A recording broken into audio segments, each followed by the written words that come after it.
பறிக்கிற மாமரம். ஒரு காலத்துல ஒரு சின்ன கிராமம் இருந்தது. அந்த கிராமத்துல ஒரு பெரிய மாமரம் இருந்தது. எல்லாரும் அந்த மரம் கொடுக்கிற மாம்பழம் ரொம்ப இனிப்பாய் இருக்கும் என்று சொல்லுவாங்க. ஆனா அதுல ஒரு விசித்திரம் இருந்தது. யாரும் அந்த பழங்களை பறிக்கிறத கண்ணால பார்த்ததில்லை.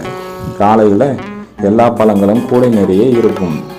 இந்த மர்மத்தை தொடர்ந்து கண்டுபிடிக்க ஆசைப்பட்ட இரு நண்பர்கள் அர்ஜுன் மற்றும் மீரா இருவரும் ரொம்ப ஆர்வமாக இருந்தாங்க. இந்த மரம் பழங்களை எப்படி பறிக்கிறதுன்னு தெரிஞ்சுக்கணும்னு ஆசைப்பட்டாங்க. ஒரு இரவு நிலா வெளிச்சத்துல அந்த மரத்துக்கு பக்கத்துல இருக்கிற புதர்ல ஒளிஞ்சுக்கிட்டாங்க. மொத்த கிராமமும் அமைதியா இருந்தது. திடீரென்று சத்தம் கேட்டது. இருவரும் அதை கவனித்தபடியே ஆச்சரியப்பட்டாங்க. அங்க நிறைய அணில்கள் வந்தாங்க. ஆனா அவை சாதாரண அணில்கள் இல்லை. அவர்கள் ஒரு பையும் ஒரு கையில் விளக்கம் வைத்திருந்தாங்க.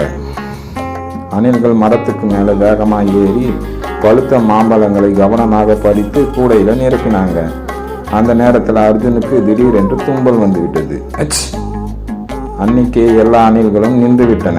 அங்கிருந்து ஒரு பெரிய அணில் மட்டும் மெதுவாக அவர்களிடம் வந்து, நல்ல புத்திசாலியா நினைச்சிங்களா, நீங்க எங்களை உளவு பார்க்குறீங்க என கேட்டது.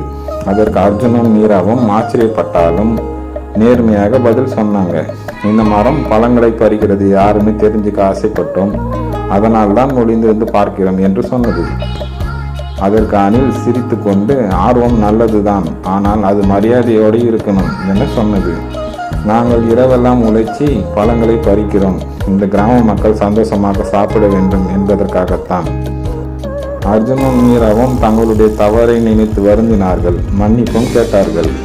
அதற்கு அணில் அதை பெரிய விஷயமாக எடுத்துக்கொள்ளாமல் ஒரு முக்கியமான பாடம் சொன்னது. உங்கள் கண்ணுக்கு தெரியாமல் இருந்தாலும் எல்லாம் நல்ல விஷயங்களும் யாரோ ஒருவருடைய கடின உழைப்பு இருக்கிறது என்பதை புரிந்து கொள்ளுங்க என்று சொல்லியது. அந்த நாள்ல இருந்து அர்ஜுனும் மீராவும் பகலில் மரத்துக்கு தண்ணி ஊற்றி பராமரிச்சாங்க. இரவு அந்த அணில்கள் தங்களுடைய மாயாஜால வேலைகளை தொடர்ந்து செஞ்சாங்க. பாடம்: கண்ணுக்கு தெரியாம இருந்தாலும் கடின உழைப்பை மதிக்கணும். கதை பிடித்திருந்தால் சப்ஸ்கிரைப் செய்து கமெண்டில் கூறவும், லைக்கை பண்ணவும். இப்படி நன்றி.